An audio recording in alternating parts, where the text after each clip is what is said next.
Yeah, I'm just making sure I've got everything running. Okay, perfect. So, we are back. How's it going, everybody? I just gotta, like, put everything inside. Yes.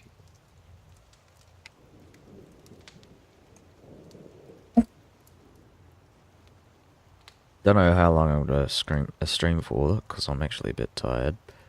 Um, but we'll see. We will see.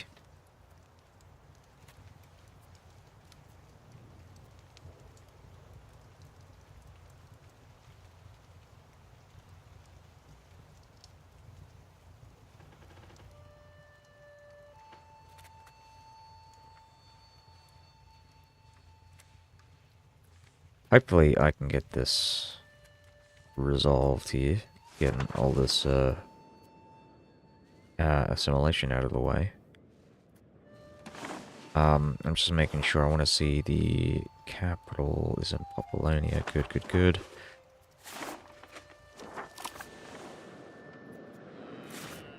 Check out Venice. I'm going to have a look at the burgers. We want to see Latin pops, Venetian pops.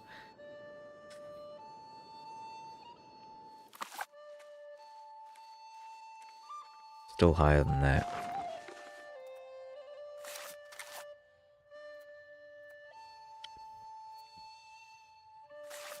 So I might make an effort to move this guy out and start assimilating in Venice again. Because I want to switch the capital of the market from Fossa Claudia to Venice.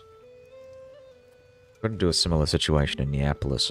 Though I'm going to form a new city, a new town in Nola, and just switch it to there.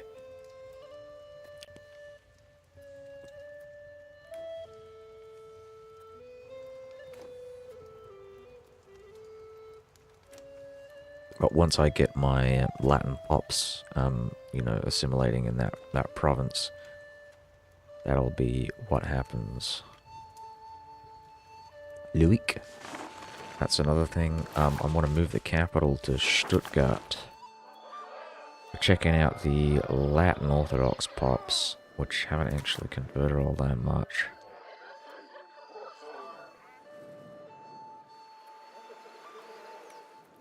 We have a majority here, though, so I'm going to switch the capital. Oh, I can't switch the capital because it's in a different... Oh, Jesus. Alright. That was my mistake. I should have considered moving it before I gave out the pronoia. That was really stupid, actually.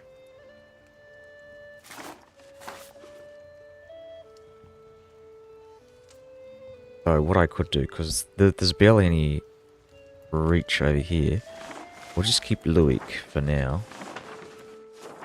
But what I will do is form a new vassal, a new market center in Opinja. Or just borrow Nuremberg, and I think I might do that. Because I do intend to declare war on Frisia after my civil wars. I've got another 3 civil wars coming up very soon.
So once again, we have a rebellion.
Yeah, oh my god.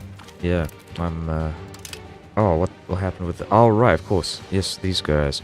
This is why I wanted to send my navies out, because I'm going to be transporting my armies out to deal with the Egyptians.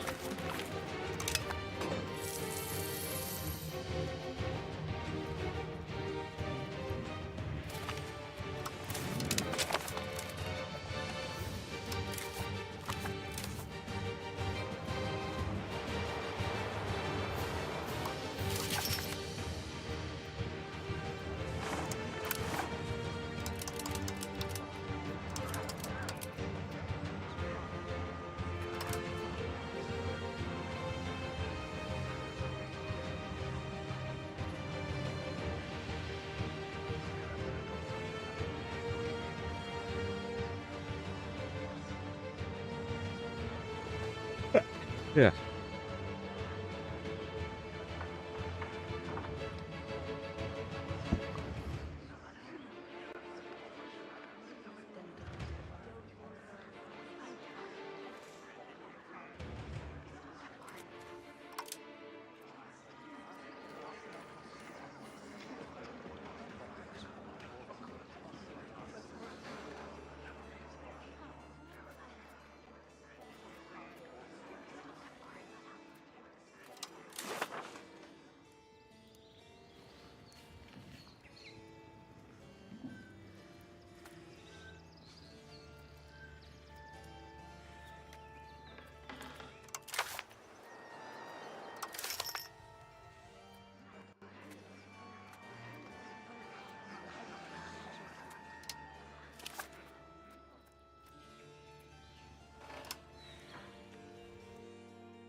So I'm thinking,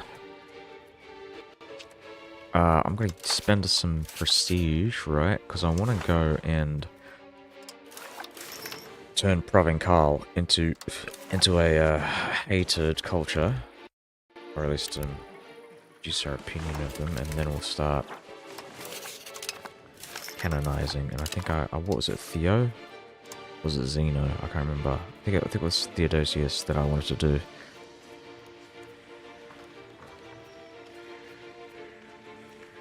Argyros.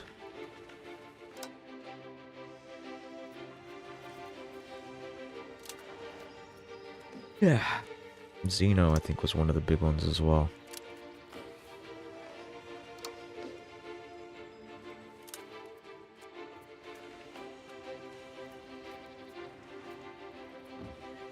Oh, let's go with Anastasios Leonides, who actually, by the way, was the last Miaphysite emperor of the Roman Empire.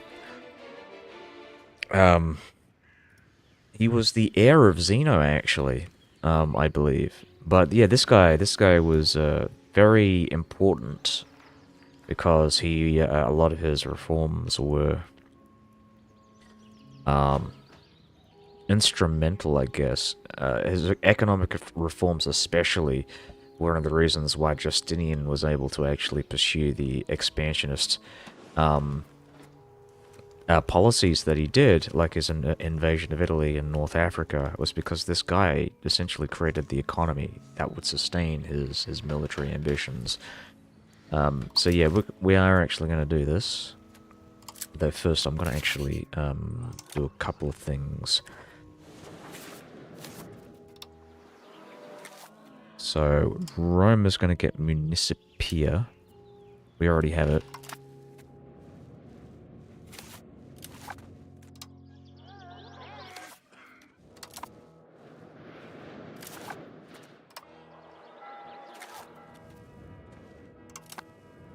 Generally, I think getting Municipia in as many cities as possible is really good, especially in the most popular cities like Venice, for example.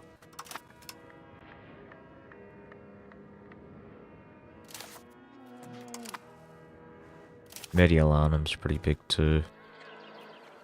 Vixia, Mantua, Parma, Mutina. Yeah, might do Mutina.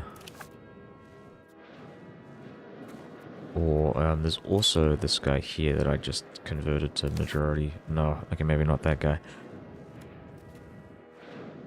What about Augsburg or Stuttgart?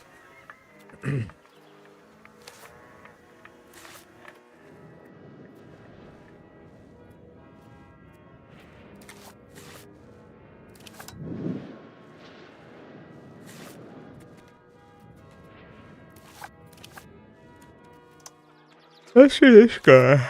Oh. Yeah. I've already. Oh, I think I've already. Oh, there we go. Perfect. So we're gonna go and canonize Anastasios Leonides. Technically, he is not a part of the Chalcedonian Creed, so it is a bit weird that I'm actually. It lists him as Orthodox, but he was not Orthodox. He was Miaphysite. You can Google it, actually. So this is actually something that shouldn't happen. Yeah, and he was 88 as well. I think he was the oldest, one of the oldest emperors. Died in 518, I think. 518. To double check that. So there's a Vitalian revolt happens in 513. The Vitalian actually loses a naval battle against Anastasius' fleet in 515. Funnily enough, it was actually one of the first uses of Greek fire was against a guy named Vitalian, the great Chalcedonian defender. And then he gets defeated in 515. He survives, and he's like in exile. Well, he's in an exile. He's like hiding out because he's like a guerrilla fighter. So he like hides out in Bulgaria, Thracia, and then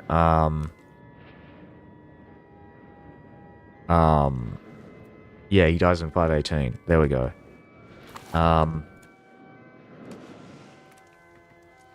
Yeah. Did I do it? Hold on, I don't think I did it.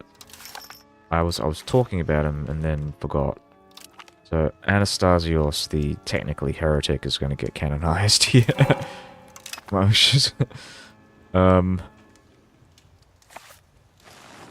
I mean, I think they list him as Orthodox because. Actually, I'm not entirely sure why they were listing him as Orthodox. Like, there really shouldn't be, because he personally was a Miaphysite. It was very clearly and very obviously Miaphysite. Whatever. Fucking Paradox, man. I didn't do their research.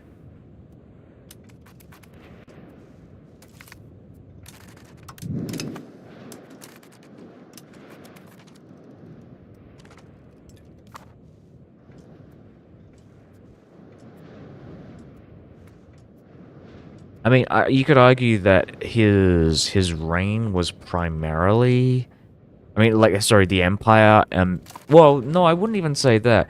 So, like, the religious, like, there was kind of like a religious schism that you could kind of, like, see, maybe there was a line around here where, like, west of this line, everybody was, like, Chalcedonian, so, like, Orthodox, we'll say. And then east of that line, it's all, like, Miaphysite, so Egypt, Syria. And in fact, one of the reasons why, it's kind of funny to think about, but like the Empire's official stance on religion, or on the Chalcedonian Creed, was that it didn't really recognize it outright, but they didn't necessarily, like, the Emperor did not, maybe up until like his last couple of years, but Anastasius didn't necessarily treat it like it was a heresy outright. I mean, he was a devout Miaphysite, but the empire that he ruled in was kind of split between Chalcedonian and Miaphysite, and he didn't want to offend um, the the people, the mainly Greek-speaking population and Latin-speaking population in the western part of the empire. You also had another thing. One of the reasons why he didn't fully go outright and fully go Miaphysite was because a lot of the western Latin kingdoms were actually Chalcedonian as well. I think they were previously, for a long period of time, a lot of these guys did worship some form of Christianity, but it was it was a German form of Christianity called Arian Christianity. Um, but it was one of the great triumphs of the like 5th century, late 5th century, where a bunch of like missionaries went out to these areas, to the Western kingdoms in Francia and the Ostrogoth Italian kingdom, and converted them to Chalcedonian Christianity. So they were very much in line with the same form of Christianity the Western Romans were worshipping. They believed that Jesus was two natures, one human and one divine, where a lot of the Miaphysites, of course, believe that he is one nature, both human and divine. Kind of like a weird distinction to think about nowadays, from a theological point of view, from a political point of view. Like, this is something that like potentially could have like caused a civil war between in Rome, between the western part of Rome and the eastern part of Rome, but it surprisingly didn't really amount to anything.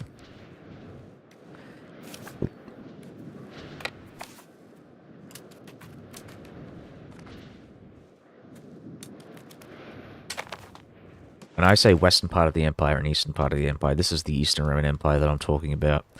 Um, it's a bit confusing to think about, but yes, the western part of the Eastern Roman Empire and the eastern part of the Eastern Roman Empire.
Tug of war on the E5 team, where some people want E5 to have mystery memes and other people want there to be history sim.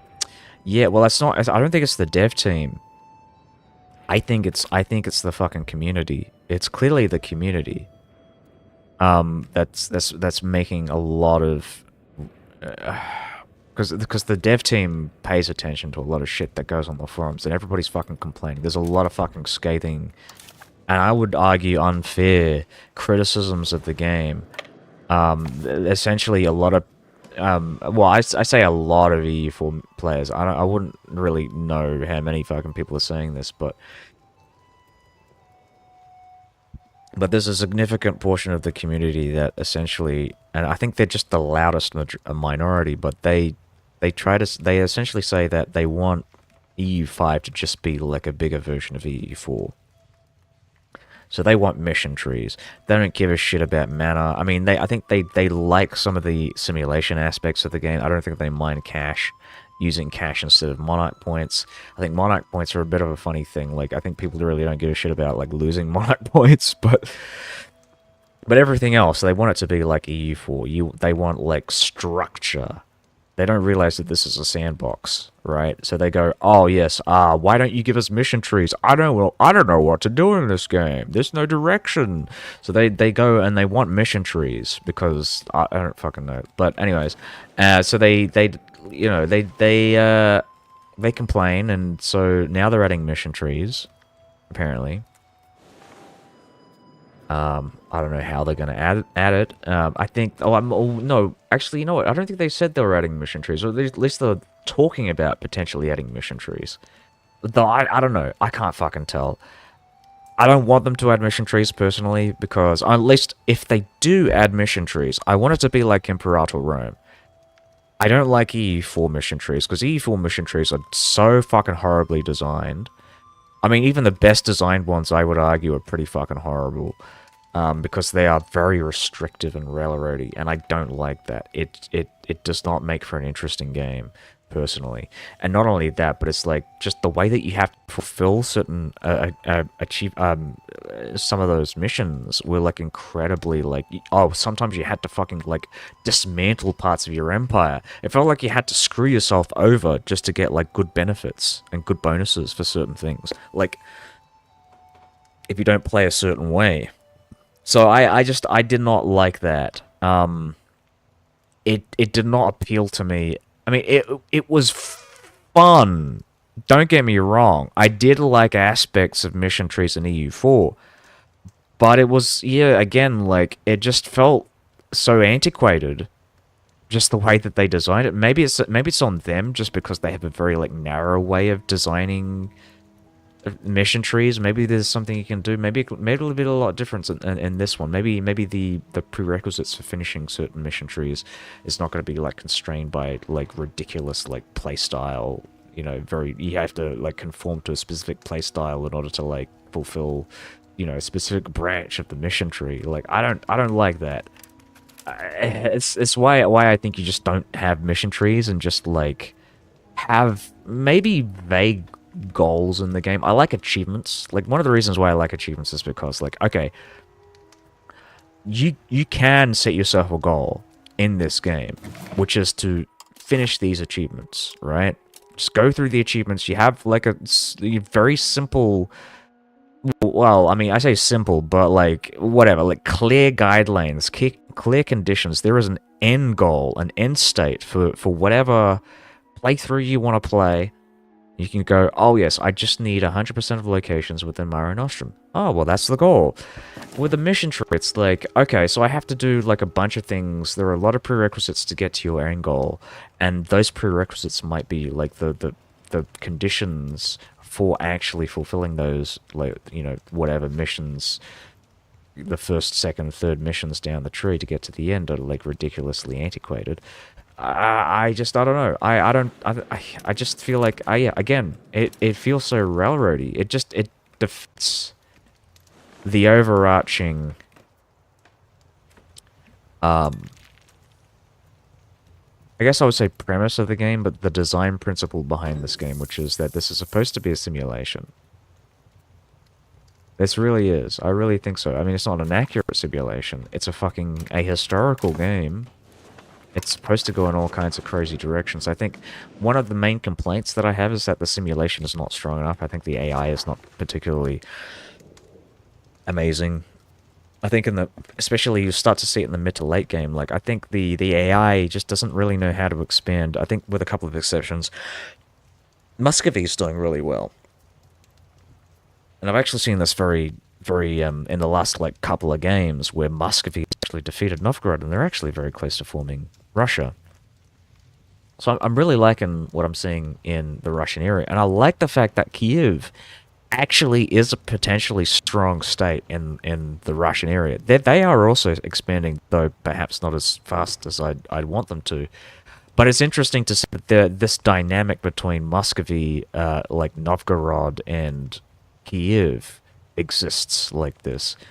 It's a really cool thing. I'm actually kind of curious as to why Kiev doesn't exist in 1444. And that's something I might actually have a look at, and just to see. Maybe the simulation should account for that. Maybe the reason why they collapsed is, I don't know. I have no idea, but it's just I like the dynamic. It's pretty cool. You don't really see much with it though, because I feel like, again, they don't expand too far. Maybe Muscovy is railroaded to like invade Novgorod like they are right now. Like this is just something that's, predestined, like it's coded in. But yeah. And again, I really am curious about what's happening with Kiev. Maybe one of the reasons why they're alive currently is because of me, because I've been allied to them for a while now.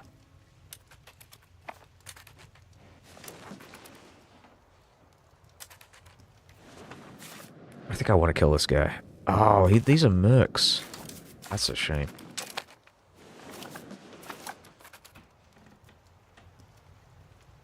You know what? I might go and get myself a drink, so I'll be back in a sec. Just set myself up here with this. How am I doing with the vassal war? My war against the vassals.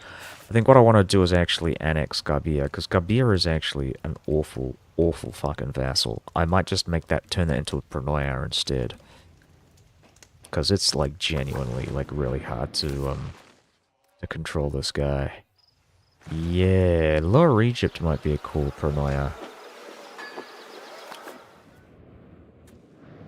Yeah, let's think about this. A bit later, but after I get my drinks, I'll be back in a sec.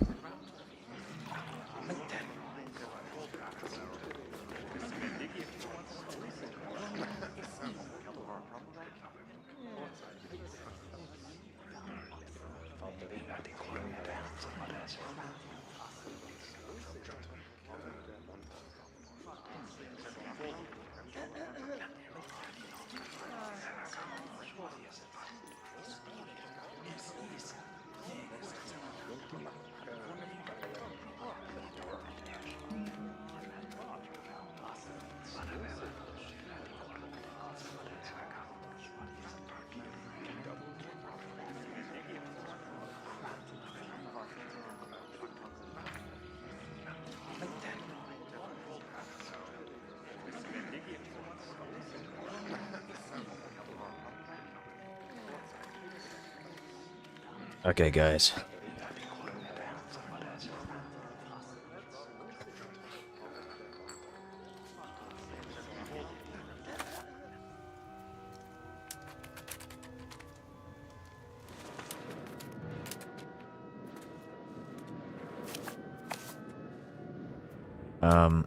Yeah. Like, just continuing on from that previous conversation about mission trees. I think if a developer wants players to play in a certain way, right, with certain countries, like let's say we're going to play as the Hansa, and, in this hypothetical situation we have a mission tree, I really don't think you should have... The way you should encourage people to play a certain way is by actually catering the mechanics towards a certain playstyle. And I'm not talking about like a mission tree or whatever. I mean, like, actually, I don't know. I don't know what they'd have to do, because I'm not particularly creative. But with a landless country, for example, maybe with the Hansa, you come up with unique mechanics, a bit like what they did with Russia, like what they did with the Muslims, with the what was it? Was the I remember they had like government mechanics with certain governments. I think that's a really interesting way to do it. And get like, well, I don't know, maybe like decisions or something. Like decisions are a really good way to have like vague goals. I really like, this is actually a good example. The Orthodox Church, or at least the Roman Empire, has the ability to merge with, reform. Was it reform? No, it was reestablish Roman supremacy, or whatever it is, and dismantle, the Catholic Church as an institution.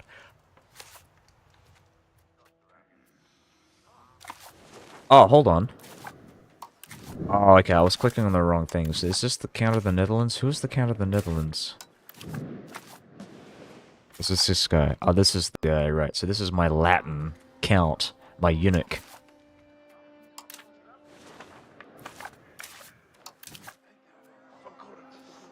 Oh, that's interesting. So they have a regent in the Catholic Church. Is it because they can't vote for a pope?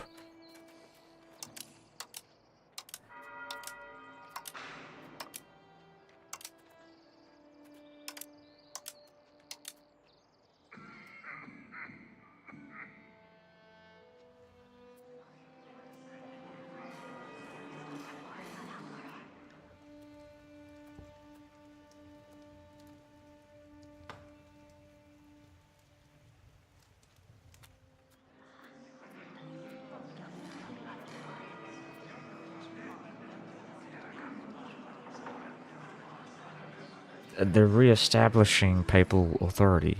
So what was the point of my thing here?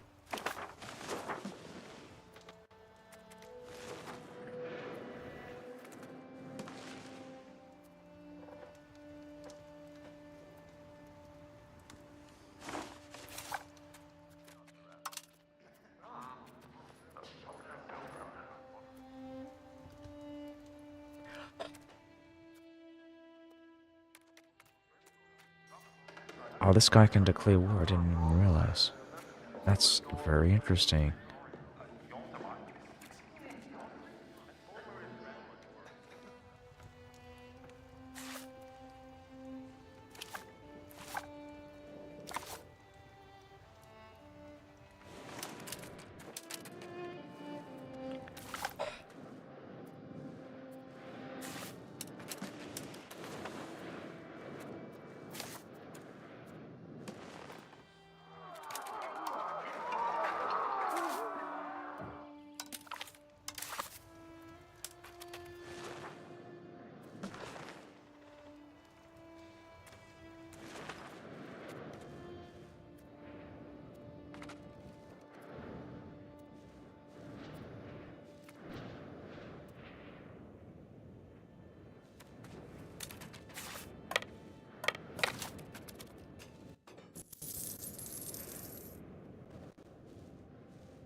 Ay, ay, ay.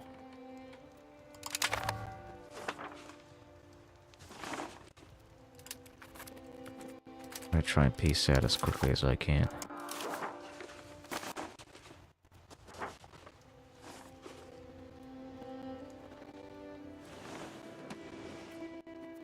Or, maybe not peace out, but what I want to do is take the Astrakani Emirates.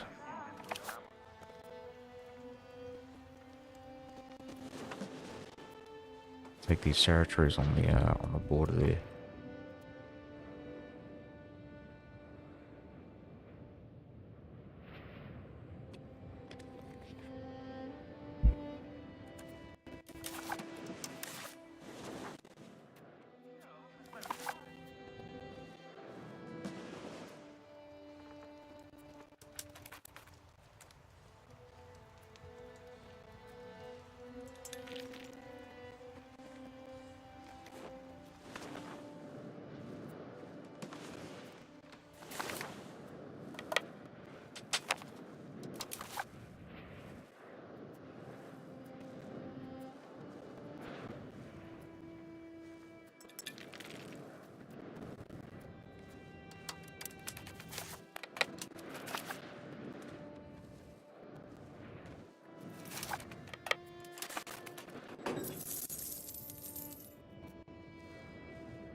Excellent.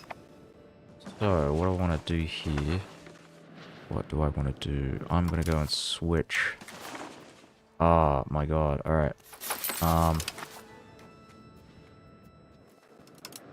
Check out Venice and see where we're at on this. 4,430. They have, and I'm looking at Venetian specifically.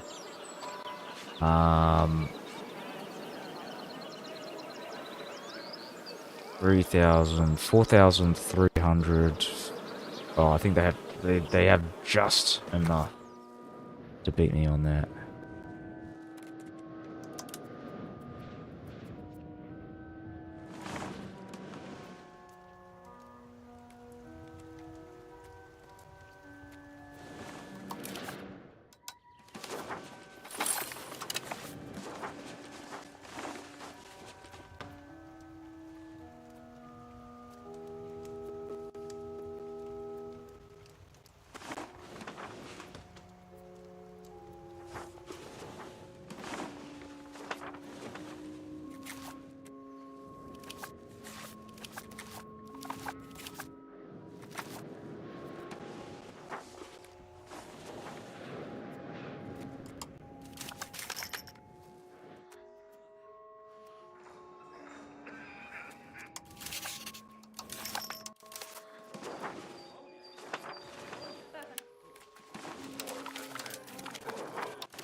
Oh, fuck.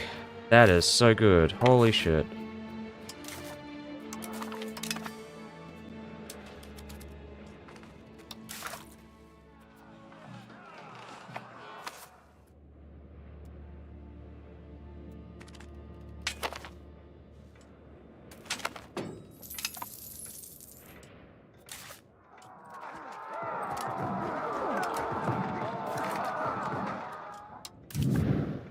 Old coach. I'm gonna rename this.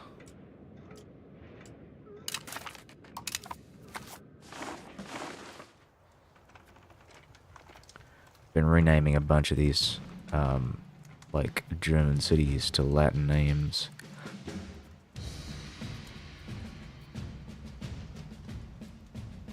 Haven't gotten all of them, but we'll get there. What was that? Feldkirch.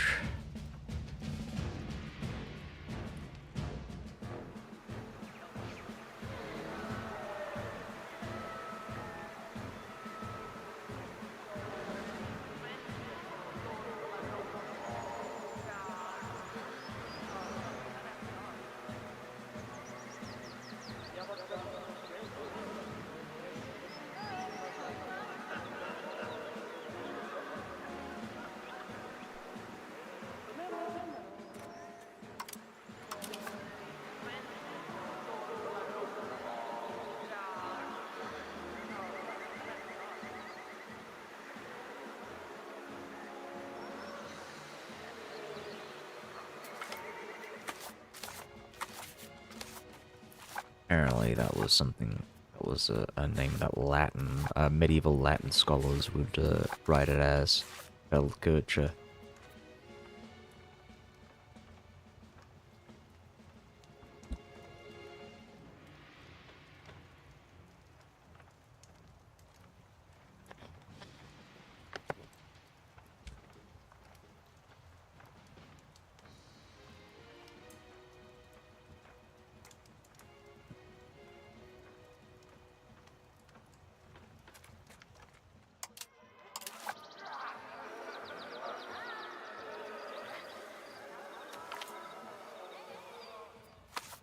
Ambadonum, Ilericum, Ulma, Helfanium, Urak.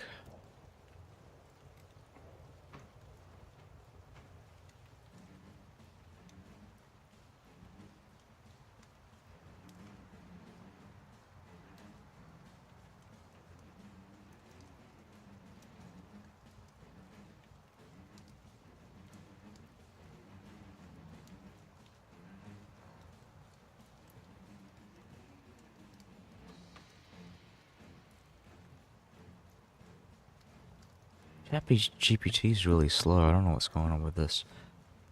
It's very good though. It's very good for like searching out like like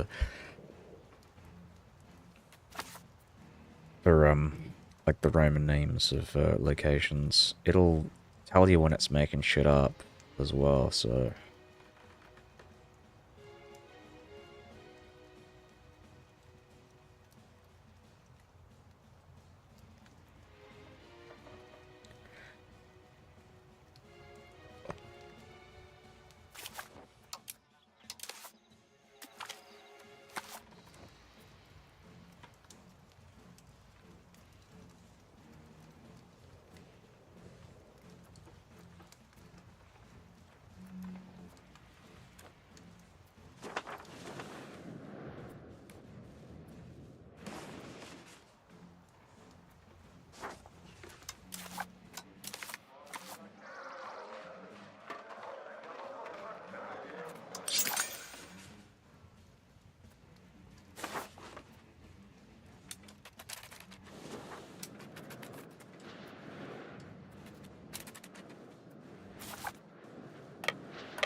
I have another 2 years. Another 2 years before this goes away. Deal with the fucking Catholics as well. Though what I could do is maybe move one of these guys away from that.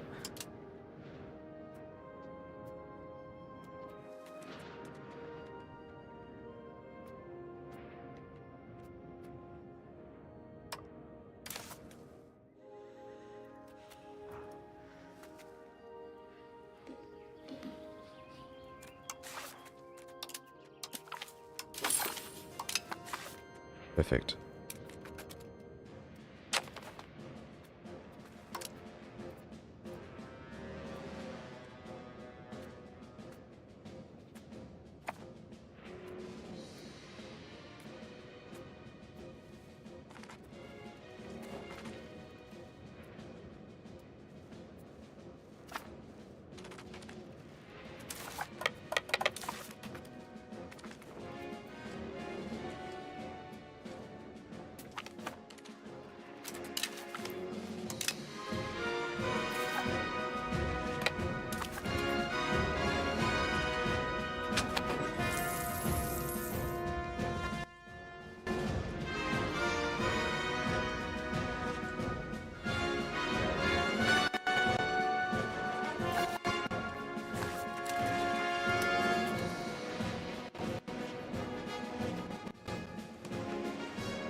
Oh, nice.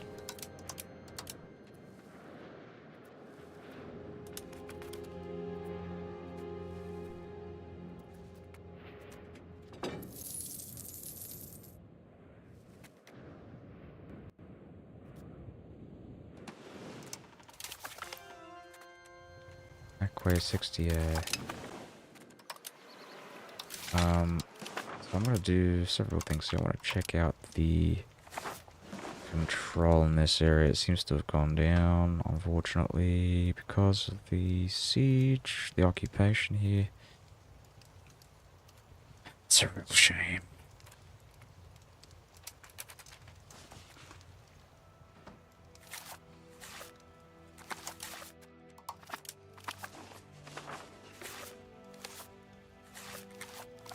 Oh, right, because I screwed over these guys. Like, thoroughly. Real good. Oh yeah, I want to go and, annex another vassal. So, where am I going? I want to go and annex...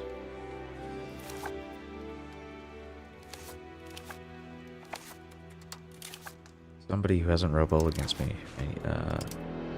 So it's probably going to be this guy in Glabolden, was it? Or annex subject. I'm not getting the option here.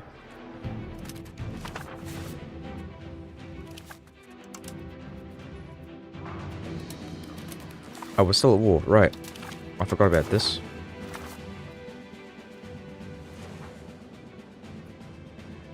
Bloody hell.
Well, I'm actually genuinely really tired. I think I'm just gonna pack in. Well, we got that first war out of the way. I mean, that was fairly quick. That was good. And the Catholics are actually dropping in support, so... more because of my crackdown here. So I think we're in a really good spot here. Plus the vassals are weaker, or at least they're not as, like rebellion. They don't want to rebel against me as much as they used to. So that's good. Yeah, I think I'm like starting to just head off, so like nod off. So I'm just gonna go. Good night, everybody. I'm gonna be streaming tomorrow. I will release everything on VOD. It's automatic, so you won't miss anything if you want to watch whatever happens tomorrow. So good night.